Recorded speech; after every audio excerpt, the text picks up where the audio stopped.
Kun reediyoo Afuura Biyyaati. Reediyoon Afuura Biyyaa dhimmoota Oromoof Oromiyaa laallatan irratti torbanitti si'a tokko sagantaa garaagaraa qabattee kan dhiyaattu madda odeeffannooti. Kun reediyoo Afuura Biyyaati.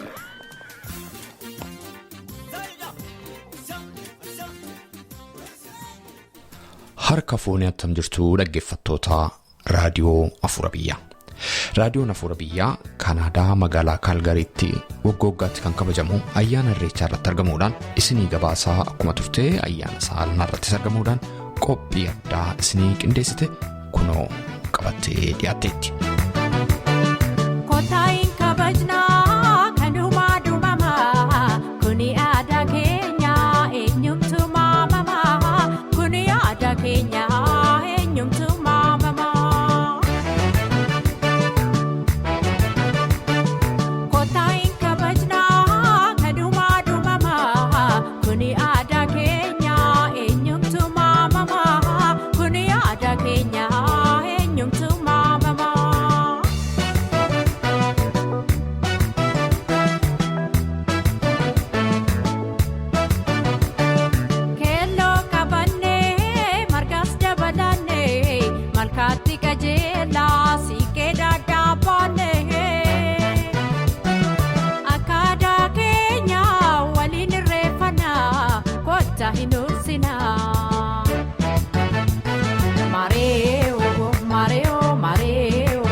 Qindeessitoota ayyaana irreechaa Kaalgarii isa baranaa keessaati namoota lama haasofsiisneerra. Isaanis walliftuu beekamtuu Amartii Waariif obbo Mitikuu Waaqooyaati. Jalqaba irratti obbo Mitikkuun maalummaa irreechaaf maaliif irreecha akka kabajamu nutti himuudhaan sagantaa keenya nu eegalu. Irreechi galata galchuudha yookiin waaqarraa waan barbaadan gaafachuudha. Oromoon kan aadaa godhatee yeroo baay'ee baroota 6,000 durarraa kaasee itti jira. Kanneen gada dhiyoosee galee miti jechuudha. Irreechi gabaabumatti galata galchuu jechuu yookiis immoo waan fedhan gaafachuu yommuu jennu Oromoon irreecha adda addaa qaba. Garuu kan inni kabaju guddaan irreecha arfaasaatii fi irreecha birraa kana. Kan inni tuutaa yookiis immoo walitti dhufee kabaju. Irreecha arfaasaa kana tulluutti bahee kabajaa. Waaqa gurraacha tokkicha waaqa Oromoo jedhee gurraacha garaa garbaa jedheeti waama. Kunis immoo waaqa tokkicha kan makaa hin qabne jechuudha. Gurraacha yeroo jennu qaama yookiis halluu jechuudha miti. Akkuma bishaan gurraacha jedhan kana isa duwwaa jechuudha. Inni kun gaafa namaa rooba keessa waan hamaanis ni jira. Bokkaatu biyya balleessaa. Lolaadhaanii cabbii qilleensa bakakkaaf warra bokkaa sana keessa dhufantu jiru. Isaan kanarraati nu hambisii bokkaa nagaa nu roobu jedheeti waaqa gaafata. Yoo kana achillee yeroo billee dide ol bahee akkasumatti aadaa qaba kan ittiin gaafatu. Gaafa immoo arfaasaan kun roobee achi gannis dhufee midhaan biqilee fi garaa isheesaatti dhiyaatu immoo birraa kana. Ganna dukkana kana keessa rooba kana keessa nagaan nu baaftee galata kee jechuudhaaf ammoo galateeffachuudhaaf laga dhaqeetii bishaan kana biratti waaqa kana galateeffata. Kan inni gaafa kana godhuu fi galata waaqaa sana bishaan wal qabata waan ta'eefiti lafuma dhimmi ilaallatutti dhaqeetii waaqa galateeffachuudhaafiti irreecha kana kabajaa jechuudha Oromoon. Baay'ee gaariidha. Aadde Amartii Oromoon ayyaana kabaju hedduu haa qabaatu malee ayyaanni irreechaa addaan kabajama. Aadde Amartii kabajaan ayyaana irreechaa isa baranaa akkamitti ilaaltu? Keessumaatii Kaalgaariitti ayyaanni kun akkamitti akka inni kabajame nuuf himuu dandeessu? Obbo Israa'el Baatilleen hedduu galatoomii. Bara baraanuu erga calqabne kaasee bakka irreechaatti argamtee kan walitti qindeessitee sagalee keenya qilleensaarra oolchuu fi nama biraatti immoo baastee himuuf agarsiisu keetiif hedduu galataa guddaa si galchina. Akkasumattis gara fuulduraattis akka itti fuftu immoo abdii qabna. Egaa irreechi Kaalgarii akkuma beektu kan calqabne bara 2010 bara 2010 calqabnu baay'ee nama xinnaa taanee calqabne. Ergasuu immoo baruun baraan itti daddabalaa dhufee namni dabalamaa baay'achaa dhufee kan baranaa immoo baay'ee gaarii ture namni hedduminaan bahee nama gammachiisu namni Oromoon hundi Islaama Kiristaana waaqeffataadha. Jaarsa jaartii ijoollee dargaggoo dubartii dhiiraa otoo hin jenne hundumtuu tokkummaadhaan uffata aadaatiin bareedee nyaata aadaa adda addaa tolchee bakka irreechaa sanitti fidee dhufee akkasitti waliin kabajnee baay'ee namatti tola hedduu nama gammachiisas hin jedha. Baay'ee galatoomii Aadde Amartii. Obbo Mitikuu Oromoon malkaa fi biyya abbaa isaarraa fagaatee jiraatuuf ayyaanni kun isa biyyaa waliin akkamiin wal simata adda addummaan mul'atu jira? Oromoonni biyya isaarraa malkaa isaarraa tulluu isaarraa fagaatee jiru kun yeroo isa biyyaa sanaa wajjin wal bira qabnu adda addummaa ni qaba. Adda addummaan isaa malkaa isa sanatti akka qilleensa biyya sanaa yookiin itti dhalannee Oromiyaa keessatti otoo hin taane qilleensa danaa faallaadha. Garuu akka qilleensa birraachi jiru sanatti kabajan amma gara gannaatti deemuu jira jechuudha. Gara winkina jedhanitti biyya keenya keessaa immoo dhiinee baane sana immoo akka inni itti jiru qilleensi sun gara birraatti deema. Garaagarummaa bakka kanatti qabaa. Akka itti kabajan kanatti illee waan silaa guuttachuu mallu waan aadaadhaan Oromoon biyyaa qabu hundaas argachuu dhiisuu mallaa aga takka qabaannu malee uffata isaa nyaata kun akka asheeta boqqolloo waan akka cimboollee hin qabnu bakka takkatti hin argannaa. Nyaata takka kan birraa dhiyaatan qabaannu malee akka biyyaa sanatti hin argannu. Lagi sun illee akka amma akka biyyaa sanatti ta'uu dhiisuu malaa. Isaan kana irratti garaagarummaa qaba. Waan inni immoo wal fakkaatu uffata aadaa kana uffatee waan Oromoon achi godhu kana akka inni itti eebbisu akka inni itti laga bu'ee lagaatti galu waan inni godhu kanaan immoo wal fakkaata. Yeroon isaallee wal fakkaata guyyaa torbafaa akkasuma guyyaa muraasa wal dhabu malee bakka kanatti wal fakkaata. Hanqinni tokko waan argu akka biyya jiru sanatti bakka takkatti aadaan kuni namni akka hubannaa isaatti xiqqoo garaagarummaa hubannaa dhabu aadaa sanarraa biyya sanarraa fagaachuun immoo akka inni sanarraa xiqqoo adda ta'uu godha. Sana immoo goristaan hanqinni jiraatan bakka hundaayyuu akka isaan guutaman abdiin qaba akka biyyaa sanatti akka ta'u jechuudha. Baay'ee gaariidha. Aadde Amartii akkuma beekamu gaati jireenyi biyya faranjii jireenya fiigichaa tahee osoo jiru. Oromooti hedduun magaalota hedduu irraa gara Kaalgaarii dhufuudhaan waggaan ayyaana irreechaa kana as magaalaa Kaalgaariitti kabajatu. Mee keessummoota keessan akkamiin simattan akkamiinis immoo geggeessitan?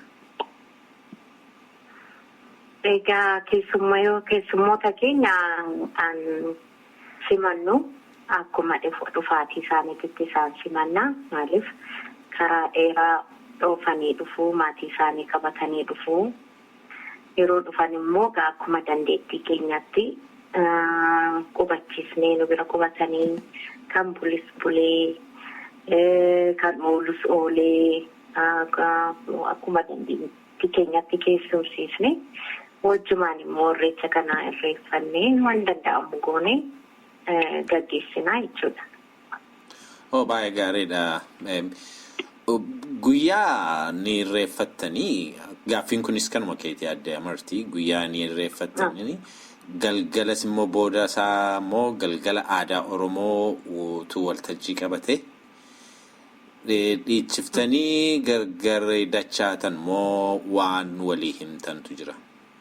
Wanti walii himnu aadaadhumaa irreechi maal akka ta'e maaliif akka kabajnu Oromoon maaliif walitti dhufee irreecha akka kabaju irreecha jechuun maal jechuu akka ta'e warri beeknillee yoo jiraate ibsa goona fi amma beeknu nuti hundi hin beekna inniiti miti garuu kuni aadaa keenya ta'uusaa waan beeknuuf namoonni tokko tokko immoo akka amanteetti illee waan fudhataniif lakkii akka amanteetti hin fudhatinaadha. Amanteen kan abbaatii namni hunduu amantii mataa isaatii qaba.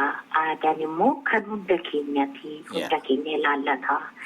Aadaa jechuun eenyummaa namaati. Kun immoo eenyummaa keenya. Kanaaf walitti dhufnee aadaa keenya haa kabajnu innee kanadhaan walitti dabarfannee irreecha guyyaa oollee irreeffannee nyaata aadaa kanas hundumaa waliin hirmaannee waan goonee galgalammoo yeroo baay'ee qophii aadaa qabna. Galgalas sirba aadaa jechoota adda addaatii fi kanuma kana goone guyyaa isaa xumurra jechuudha. Baay'ee gaariidha. Obbo Mitikuu ayyaana irreechaa baranaa irratti Oromoota ilaalcha siyaasaa adda addaa qaban, Oromoota amantii adda addaa qaban bakka kanatti argaa jirra.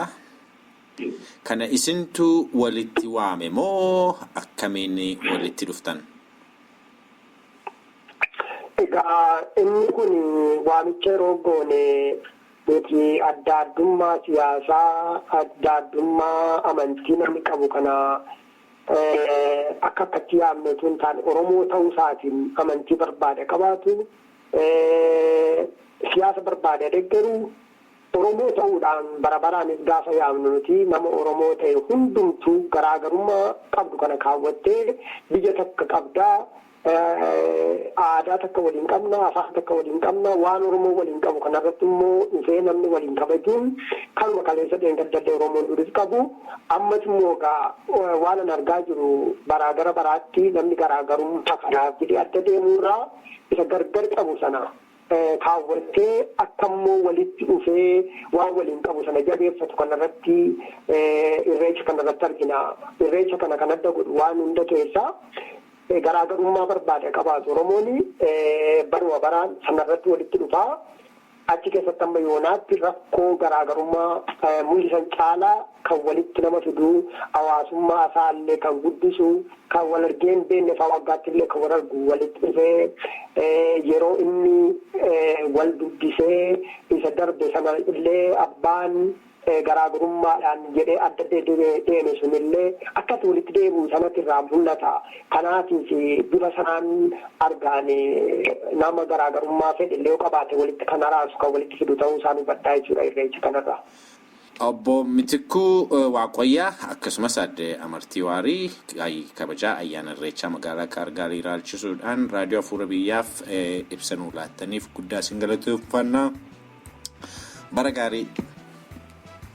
Obbo Israa'el isinis fayyaanaa ta'ii galatoomaa. Warra ammoo kanarratti hirmaatanis akkasuma magaalaa adda addaati warra dhufanis maqaa qophii kanaatiin guddoon galateeffadhaa fayyaanaa ta'e. Obbo Israa'el aatillee hedduu galatoomii akkasumas raadiyoo Afuura Biyyaa hedduu galateeffannaa. Uummata immoo aadaa kootii kuni kootii Oromummaa isaatiin boonee aadaa isaatiin boonee uffata aadaa uffatee bareedee bara baraan irreecha irratti argamee irreecha bareechuu hundumaaf galata guddaa qabna. Wal galateeffachuu duwwaa osoo hin taane wal jajjabeessuutu nurra jira. Aadaa keenya jabeessuutu nurra jira. Kana aamsa kana dabarfachaa galatoomaa isiniin jedhu.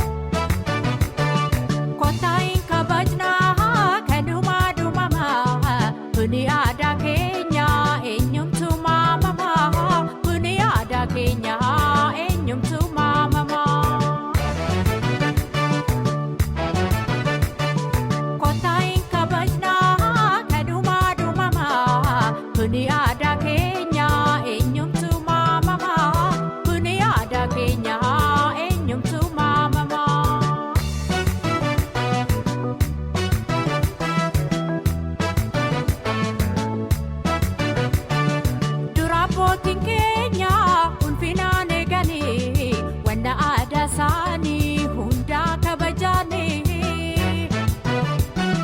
Nuti ijoollee isaanii sama irraa fanaa kottaan irreeffannaa. Araaraaf deemnaa araar yaa Waaqa araaraaf deemnaa araar yaa Malkaa walumaan jennaakaa.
gammachiisna.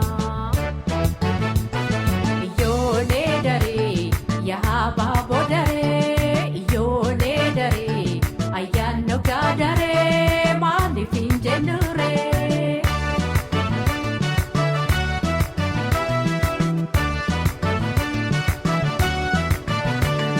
Araaraaf deemna araar yaa Waaq araaraaf deemna araar yaa Waaq ijoollee daree yaa baaboo daree ijoollee daree yaa baaboo daree araaraaf deemna araar yaa Waaq araaraaf deemna araar yaa Waaq ijoollee daree yaa baaboo daree ijoollee daree yaa baaboo daree.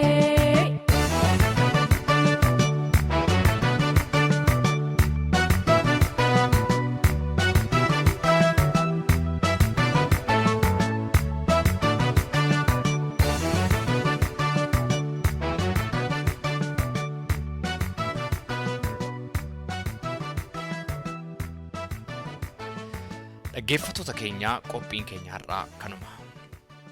Waa'ee qophii keenyaa yaada yookaanis gaaffii yoo qabaattan karaa iimeelii keenyaa contact@saifanabalbal.com jedhaatiin qunnamaa.